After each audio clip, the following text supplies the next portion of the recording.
Mnamo mwaka 1994 alizaliwa kijana aliyetambulika kwa jina la Lwaga huko mkoani Mbeya. Hivyo hakubahatika kulelewa na wazazi wake. Alilelewa na watu baki, kiufupi alifunzwa na walimwengu. Kwa sasa Lwaga anazidi kupanda kasi zaidi katika kazi zake za udirekta na makazi yake yapo jijini Dar es Salaam, Kinondoni. Anampa hongera sana kaka yake Bruno Anton kwa kumkuza na kumfundisha yale machache ya dunia.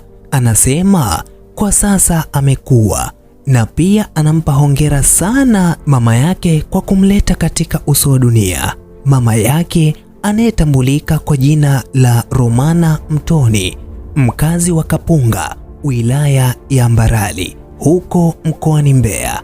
Anamwombea Mungu mama yake kwa kila jambo, na umaarufu wake wa udirekta unazidi kusonga mbele. Ukifika Kinondoni, uliza Director Lwaga, hata mtoto mdogo anamfahamu.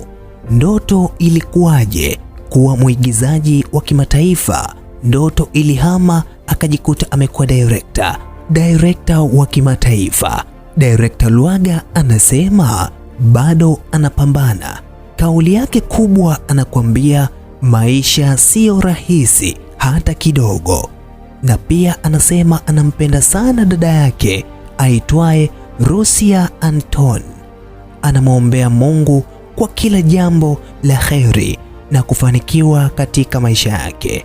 Huyu ndiye Director Lwaga, CEO of Lwaga Films.